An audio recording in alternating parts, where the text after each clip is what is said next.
Welcome to Natu Reads, an audio library of revolutionary texts.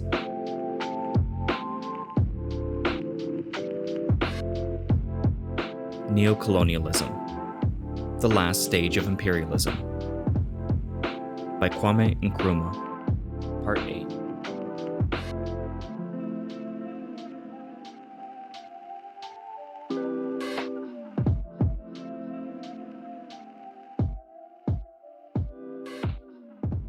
Another financial industrial group, headed by the British company BISC or Limited, and including French, German, and American financial participants, is already working iron ore deposits in Guinea at Kaloum, in immediate proximity to the port of Conakry. These deposits of 50 to 55% grade ore were discovered in 1904, when construction of the railway line from Conakry to Niger was begun. Prospecting was carried out between 1919 and 1922 by the mining company of French Guinea. In 1948, a new company was formed to confirm previous findings.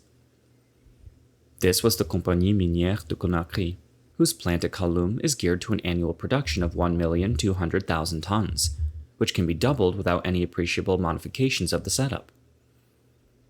Alongside its iron production, this company is multiplying its income from the establishment of a complex of industries which includes the manufacture of explosives by l'Union Chimique de Ouest Africaine, UCOA.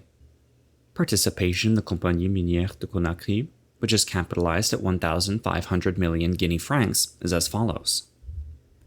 BISC or Limited, 30 to 50%.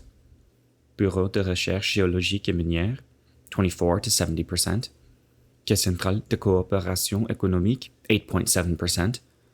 Compagnie Française des Mines de Bord, 7.9%, Oshwerk, 5%, Rothschild Group, 9.56%, Compagnie Franco-Américaine des Métaux et des Minerais, Conframé, 2.05%, Various, 11.59%. Hochwerke is a leading West German iron and steel firm, associated with the larger combines like Mannesmann and Phoenix Rheinruhr, the last of which has lately effected a fusion with the Thyssen Group. Before the last war, Thyssen was associated with Krupp. The West German iron and steel industry is looking increasingly for raw material supplies for use in German plants. In other parts of the world, where less developed countries are making an attempt to industrialize, they are setting up transformation foundries and rolling mills to bring to secondary and intermediate stages ores brought in from mines to which they have been granted concessions. Thus, the Mannesmann affiliate in Brazil, Companhia Siderúrgica Mannesmann, is to achieve a crude steel capacity of 300,000 tons from iron ores from its mines less than 5 miles from a new blast furnace it is erecting at Belo Horizonte. American capital has large holdings in the German iron and steel industry, in some cases a controlling one, achieved during the post-war American occupation of Western Germany. The Morgan banks led this incursion into the West German and other European heavy industry fields, using their European agents and associates in Great Britain, France, Germany, Italy, Belgium, and Switzerland for the purpose. Among these associates is the multiple Rothschild Group, already flanking the Morgans in their South African ventures. The British section, headed by N.M. Rothschild, has, in the words of one commentator, the Honourable Peter Montefiore Samuel, a member of the London merchant banking house of M. Samuel & Co. Limited, quote, re-established their ancient connections with the de Rothschild frères, end quote, which go back to the pre-Napoleonic days. The firm of M. Samuel is itself linked with the Banque Lambert of Belgium and the Banque de Paris et des Pays-Bas of France, all within the investment sphere of the Société Générale de Belgique, and an investment consortium established to exploit the European common market. Edmund L. de Rothschild and the Honourable P. M. Samuel sit together on the board of Anglo-Israel Securities Limited. De Rothschild, a director of 2 insurance companies, the Alliance and Sun Alliance, created by the Rothschilds, sits also on the board of the British Newfoundland Corporation, incorporated in Canada, which secured 7,000 square miles of concessionary mineral lands and an additional like extent of oil and gas concessions from the Newfoundland government in 1953. The corporation also holds concessions on 35,000 square miles in Labrador. The same de Rothschild further adorns the board of 5 Arrow Securities Co. Limited of Toronto, in which Barclays Bank and Morgan Associates are interested. The Honorable P.M. Samuel is a director of the Shell Oil Holding Company, Shell Transport and Trading Co. Limited, as well as of other investment companies, including several operating in Central Africa, such as Haywood Investments Central Africa Limited, on which he is joined by another member of the family, the Honorable Anthony Gerald Rothschild, who also sits on the boards of other such concerns, as well as of publishing and publicity firms. BISC or Limited is also included in the consortium Société Anonyme des Mines de Fer de Mauritanie, MIFERMA, exploiting iron ore at Fort Gouron, Mauritania. It is estimated that there is a minimum of 100 million tons of high-grade ore at 64 to 65% iron contained in this property on the western edge of the Sahara Desert, and it is being prepared to produce an annual output of 6 million tons. The British group as well as German and Italian groups have substantial holdings, but the major interest is held by a French group headed by the Bureau Minière de France d'Outre-mer.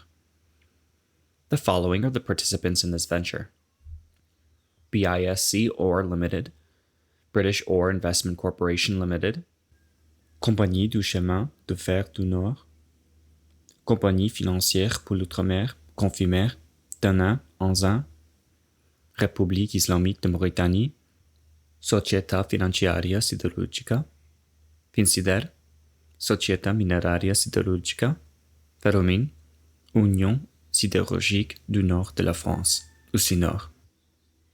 The company has been capitalized at 13,300 million francs CFA and has the following affiliates: Société d'Arconnage et de Manutention en Mauritanie, SAMA, capital 100 million francs CFA, Société Anonyme d'Hébergement en Mauritanie, Héberma, capital 25 million francs CFA, Société Anonyme de Transport Mauritanien, SOTRAM, capital 50 million francs CFA. And to prove that though the names may change, the components remain the same, the management of the mine will be in charge of Penaroya. Finsider is the financing organization related with the industrial group comprising Ferromin, and the Deutsche Bank was concerned with certain share introductions made by it during 1961 to 1962. The Compagnie du Chemin de Fer du Nord comes within the influence of the Banque de Paris des Pays-Bas, as does Union Sidérurgique du Nord de la France. Gabon, whose timber has hitherto been its main export, has shown signs of possessing iron ore deposits since 1895. Investigations were carried out from 1938 by what was then the French Overseas Mining Bureau, transferred later to the Bureau de Recherche Géologique et Minière, and joined by the Bethlehem Steel Company. The resultant company, Société des Mines de Fer de Macambo, was established in 1955, with the major purpose of, quote, creating a great center of production capable of satisfying, at long term, a part of the anticipated needs of Western Europe's steel industry and the future requirements of Bethlehem Steel, end quote. Thus, in participation, Bethlehem Steel has a 50% holding. The other parties to the undertaking are Bureau de Recherche Géologique et Minière, 12%, Banque de Paris et des Pays-Bas, 5%, Compagnie Financière pour l'Outre-mer, Confimer, 3%, Compagnie Financière de Suez, 5%, Fiat Company, Italy, 3.5%, German Consortium of Macambo, German Steel Industry, 10%, French Steel Industry, 9%, Belgian Steel Industry, 2%, Dutch Steel Industry, 0.5%. The undertaking is capitalized at 200 million francs CFA, and on its behalf, further investigations have been undertaken by the syndicate grouped around the Bureau de Recherche and the European Coal and Steel Community, underlining the interest that the European community and its common market has in Africa's primary resources. What makes Gabon's iron ore deposits so interesting is their proximity to important electrical power resources, capable of affording abundant electricity at an estimated rate of 1 franc CFA per kilowatt. Fiat's inclusion in this consortium is an illustration of the inevitability of monopoly's extension into capital investment in less developed countries. Fiat is not simply an automobile-producing company, but a vast industrial organization which has penetrated deeply into financial investment in Europe and beyond. Founded in Turin in 1899, Fiat has grown in 63 years into the second largest motor manufacturer in Europe and the fourth largest in the world after General Motors, Ford, and Volkswagen. If Simca, which is linked with Fiat, is added to Fiat's production, it is larger than that of Volkswagen. But Fiat's growth came, not through automobile manufacturing, but through industrial production connected with armaments during the First World War, its expansion continuing in the Second World War. It made profit out of the devastation that came to Italy and continued to build itself up in the post-war period under its founder, an ex-cavalry officer of a well-to-do Turin family, Giovanni Agnelli, in whom, quote, business genius was combined with the ruthlessness of an American railroad or oil tycoon of the old days, end quote. In its working year of 1960, the Fiat company had investments in other companies valued at some £26,700,000, a valuation decided by the company, since under Italian company law, this is left entirely to, quote, the discretion of the company's accountants, and figures listed in Italian balance sheets under this heading usually bear no relation whatsoever to the market value or even to the face value of the equities and bonds held, end quote. Cement, camera, and film manufacture are among the company's ventures. A subsidiary, Unione Cementi Marchino, produces 16 million tons of cement yearly. The Cinzano vermouth, which is so widely enjoyed throughout the world, is among Fiat's undertakings. Its subsidiary, Impresit, is busy wherever hydroelectrical dams are being constructed. It built the Kariba Dam in Rhodesia and is working on Ghana's Volta Dam. Fiat owns property all over the world. Practically the whole of Rue Blanche, in Paris's notorious nightlife world, is owned by Fiat, as well as land, hotels, and pleasure facilities in Sestiere, a leading Italian winter sports resort. Like so many of the monopoly organizations that spread their interests over the globe and into manifold undertakings, Fiat has branched into oil, having a 22% holding in Aquila, the Italian subsidiary of the Compagnie Française des Pétroles. Aquila is now operating in Austria as well as Italy. Shipping also comes within Fiat's operational sweep through ownership of a couple of shipping companies. All of these ramifications, which cover more than 100 companies inside and outside Italy, are almost all vested in the holding company, Istituto Finanziario Industriale, founded in 1927, and known briefly as JFI. In the latter part of 1962, Fiat joined the international group comprising SABCA, Avions Ferrés, Belgium, Breguet, France, Focke-Wulf, Germany, Fokker, Holland, Hawker Siddeley Aviation, UK, and Republic Aviation, USA, which submitted designs to NATO for a vertical takeoff strike aircraft. Fiat had already maintained cooperation with Bristol Siddeley in the manufacture of Bristol Siddeley Orpheus turbojet engines for the G91, then the standard NATO strike aircraft. And, to help mold public opinion in the right direction, Fiat publishes Italy's second largest daily paper, La Stampa. Compagnie Financière du Suez was in considerable difficulty after the affairs of the Suez Canal were taken over by the Egyptian government, following the unsuccessful attempt by Anglo-French imperialism to dominate Egypt once more, and has been under pressure from its shareholders. However, the board held off the shareholders and righted its position by looking for investments which will give quick, high returns. It has made certain equity purchases in Australia, but is really seeking quick profitability in Saharan oil and African primary materials. Its investment in Comparex is expected to give early good results, since this company had, in 1961, large reserves of oil from which it was deriving a substantial income. Bauxite in Western and Equatorial Africa is even more plentiful than iron ore, but its exploitation is waiting upon the availability of electrical power. We have already referred to FRIA, the enterprise that has been set up in the Republic of Guinea by the consortium with the Rockefeller firm of Olin Matheson at its head. The second largest holding in this group is held by Péchiné-Ugine. These same groups, together with Reynolds, Kaiser, and Milan's Alcan, formed another enterprise, Les Bauxites du Midi, which originally exploited other deposits at Kassa and Boka.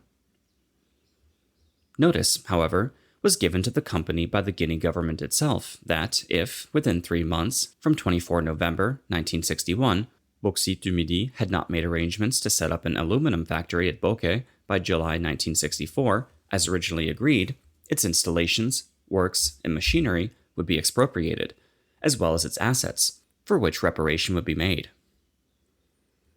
The Guinea government declared that it waited for the company to renounce, quote, its colonial methods based on the simple extraction of minerals whose transformation would be subsequently effected outside the country of production, end quote.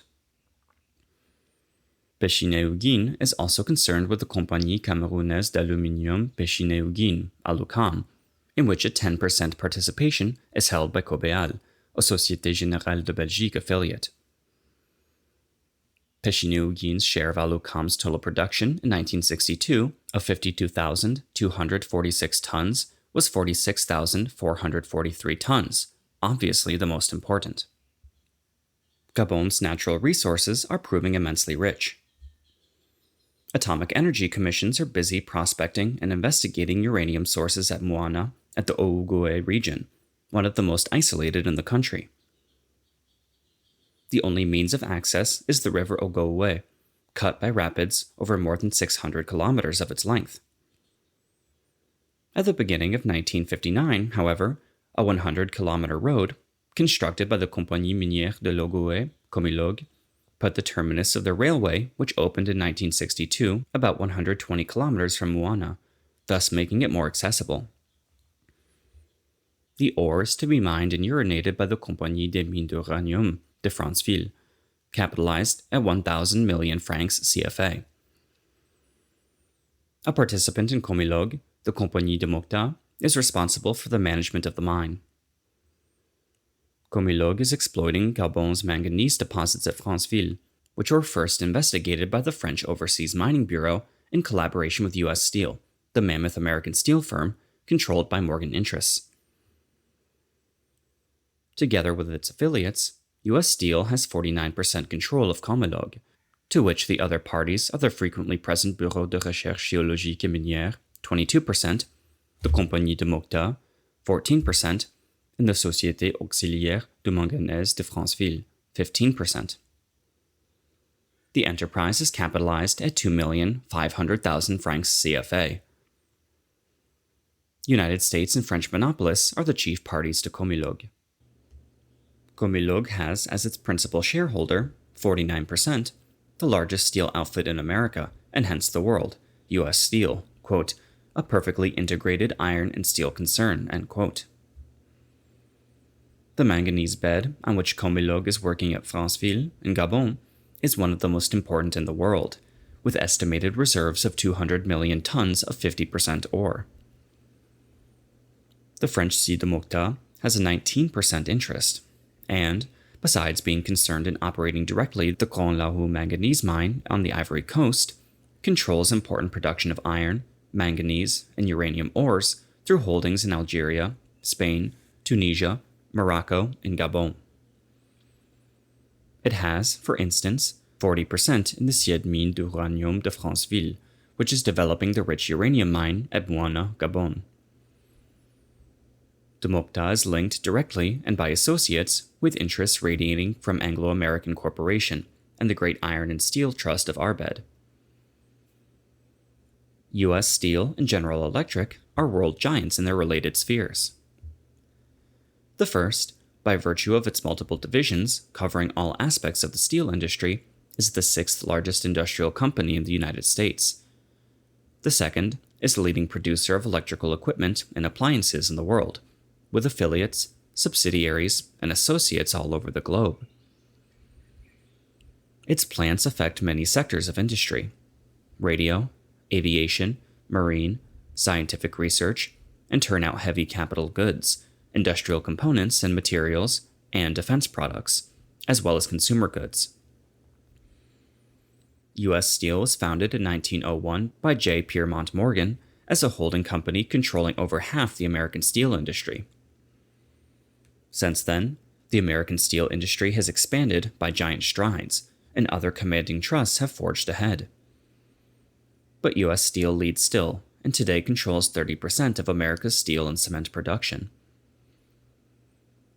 On the board of General Electric sits Henry S. Morgan, so it is not difficult to find the relationship between this international monopoly and U.S. Steel in the exploitation of some of Africa's richest resources to feed the military as well as economic demands of the world's most dangerous imperialism. Operating universally, its interests are located at every crisis point of the globe. It is said that as a result of the most complicated transaction, Tanganyika concessions ceded to an American financial group closely associated with the leading United States banking houses 1,600,000 of its shares, as a result of which the American group probably has a majority in this British company, which owns 21% of the shares of the Union Minière, whose empire is the Congo. America's interest in the Congo is motivated by very substantial investments, frequently hidden behind British, French, Belgian, and West German cover, and engaging leading personalities in United States political affairs. Mr. Adlai Stevenson, for instance, representing his government at UNO, presided over the firm of Templeson and Son, specialists in exploiting Congo diamonds. And Mr. Arthur H. Dean, who leads America's delegations to disarmament conferences, was vice president and still is a director of American Metal Climax, a huge consumer of uranium, since it provides 10% of United States production. American Metal, according to an information blurb, forms with its subsidiaries, quote, a powerful international mining group, which includes, notably, Rhodesian Iron Trust Limited, end quote. The NATO powers are interested in Gabon because of her riches. At present, American Offshore International has been offered a drilling contract for Société de Pétrole Afrique Équatoriale, SPAFE, with headquarters in Port-Gentil. This company employs over 1,200 Africans who are all subordinate to the over 400 white people. There is no oil refinery at present in Gabon, but Gabon, Chad, Congo, Brazzaville, Central African Republic, and Cameroon have agreed to establish a refinery to be financed by their respective governments and France. The first meeting of the representatives of these governments was on 22 July 1964 in Port-Gentil. According to the minister, the necessary investigations are going on to start the refinery before the end of 1965. There are, I was told, many oil finds, both in the territorial waters of Gabon and deep in the interior in large economic quantities to supply many parts of Africa. My information is that all the petroleum companies now distributing oil in French-speaking Africa have controlling shares in the oil production company in Gabon. Agip is not allowed to hold shares in the company. Readers will recall what caused the downfall of Mr. Adula in the Congo: oil politics. It seems to me, therefore, that two economic issues will influence the duration of French occupational forces in Gabon for many years, namely uranium and oil. It is quite likely that Africa could provide enough phosphates not only to fertilize the abundant agricultural production that would cover its future food and industrial requirements, but to leave enough over to supply the needs of many other parts of the globe. At the moment, important centers of phosphates are the Jebel Onk deposits in Algeria, those at Taiba in Senegal, at Lac Togo in the Republic of Togo, and at Khoibga and Khoussoufia in Morocco. The Société de Jebel Onk, with a capital of 30 million new francs, composes the following interests: Bureau d'investissement en Afrique, 18%, Caisse d'équipement de l'Algérie, 16%, Compagnie des phosphates de Constantine, 40%, Compagnie financière pour le développement économique, COFIDA, 8.5%, Société algérienne de développement et d'expansion, SOCALDEX, 8.5%, Société algérienne de produits chimiques et d'engrais, Banque nationale pour le commerce et l'industrie Afrique, Compagnie algérienne, Groupe Schiaffano, various, 9%. The Compagnie sénégalaise des phosphates de Taïba finds the government of Senegal associating with the Bureau de recherche géologique et minière, Péchiné, Pierrefitte, Compagnie des phosphates de Constantine, Compagnie des phosphates d'Océanie, Confimer, and the Société Auxon. The same group, headed by the Banque de Paris et des Pays-Bas, and the French interests which it represents, made an agreement in February 1963, under the signature of the bank's Director General, J.J. Rare, with the International Minerals and Chemicals Corporation, by which the latter became a partner in the consortium which is exploiting what is said to be the world's largest high-grade phosphate mine near Dakar. There are several things that are noteworthy in this arrangement. First of all, there is something distinctly ominous in an agreement between two foreign combinations, one of which is a participant in a company associated with the state whose raw materials it is exploiting. It accentuates the consumptuous attitude towards the host country implicit in the monopoly's purpose. International Minerals is the foremost producer of phosphate and phosphate agricultural products in the North American continent, with extensive phosphate mining and chemical processing operations in Florida, USA. It also owns a potash mine at Carlsbad, New Mexico, and another $10 million potash project in Canada. It has a market for its products throughout the Americas and Western Europe. For the Senegalese government, this phosphate mining project, which is to have an output of 500,000 tons a year, has an important place in its 4-year plan. It is intended to broaden and develop the economy. However, the purpose of the monopolies controlling the venture is entirely otherwise. Quote, This partnership bolsters our world position in regard to strategic phosphate reserves, end quote. Mr. Rare is reported to have said on signing the partnership agreement with International Minerals. Phosphates deposits were uncovered in Togo, about 18 miles from the sea in 1952. Investigations had been going on since 1884 by French and British interests. It was a geological advisor of the Comptoir des Phosphates de l'Afrique du Nord who found, in the Akumape region, indications of very important deposits of first quality which extend across Lake Togo. The Republic of Togo has associated itself with the Compagnie Togolaise des Mines de Benin, which is exploiting the deposits and comprises the interests already engaged in monopolizing other phosphate resources in Africa.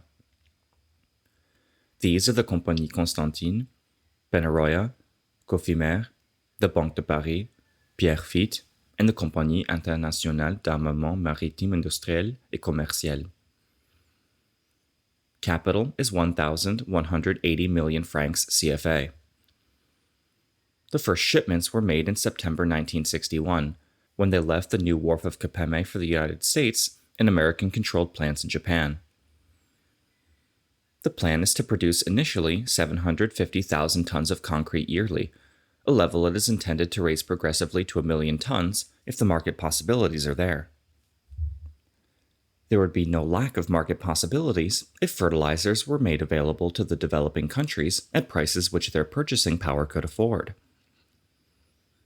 As it is, the competition in fertilizers from America and other sources is extremely keen, and the British producers, of whom Fisson Limited and ICI and Shell practically monopolize the trade in the United Kingdom, were the subject of investigation by the British Monopolies Commission in 1959. Fertilizers in the UK have been kept at a subsidized price level that led to serious complaints of overcharging. Fisson holds 40% of the UK market, and it has now entered into an agreement with ICI, whereby it will be supplied by the latter with ammonia from their new Immingham plant. This will cut costs in an effort to meet shareholders' complaints of diminishing profits. This cooperation of the largest producers of fertilizers is going on in order to monopolize raw material supplies and markets, so as to sustain prices that will yield higher profits on the considerable investments involved. The chairman of ICI's Billingham division said the company's steam naphtha process has completely transformed the economics of ammonia production and has put the company in the position of being a world producer of ammonia, not just a UK producer. Transportation is an important factor in the cost of fertilizers, and it is easy to appreciate that if phosphates from Africa are taken to Europe for working up and then returned in fertilizer form to Africa, packed in bags, prices cannot be economic for African agriculture. In this connection, it is interesting to note that Fison have established in India, in association with the leading iron and steel firm of Tata, a fertilizer-producing company, Tata Fison Limited, which Sir Clavering Fison, the UK company's chairman, has described as now being the largest company in the industry. Fison has a partnership in Albatros Superfosfaatfabrieken N.V. of Utrecht, Holland, with which company is established fertilizer and chemical companies in South Africa. During their financial year 1961 to 1962, the Fison Albatros Company admitted into its South African affiliate, Fison's Property Limited, a local banking undertaking, Federal Volksbeleggingsbeperk, which made enough funds available to allow the South African Fison Company to enter upon the exploitation of phosphate deposits at Phalaborwa in the Transvaal. Fison has other companies in South Africa concerned with agricultural chemicals and pharmaceuticals. All these companies did well during the 1961 to 1962 year, according to Fison's chairman, who added that, quote, despite the difficult conditions in East Africa and the Federation of Rhodesia and Nyasaland, our companies there have maintained their position and earned satisfactory profits, end quote. Its subsidiary in Sudan, Fison's Pest Control, Sudan Limited, sprayed a record cotton acreage of over 1 million acres and achieved profits found satisfactory by the chairman. Canada, New Zealand, Australia, Malaya, and Nigeria are all countries in which Fison have established companies for the expansion of their fertilizer and agricultural chemical markets, and they have recently begun to extend into South America and Pakistan. Plants for the manufacture of fertilizers have been erected at Zandvoorde in Belgium, jointly with the Union Chimique Belge SA. Besides fertilizers and related chemicals manufacture, horticulture and scientific apparatus production, Fison are in the food processing and canning firm of John Brown Limited, quote, for the purpose of selling chemical know-how and plants to the USSR, end quote. Oil and gas, which are becoming more and more important finds in Africa, particularly in the Sahara, are drawing the feverish competition of the predominant financial and industrial interests that are bringing monopoly into a tighter and tighter ring. Even smaller ones are pushing into this field, which, while it calls for extremely heavy initial capital for prospecting and sounding, offers the fabulous profits that have built up the fortunes of Standard Oil and Mobil Sokony for the Rockefellers, Gulf Oil for the Mellons, Continental Oil and Dutch Shell for the Morgans, Texaco for the Chicago Group, Hanover Bank, and others.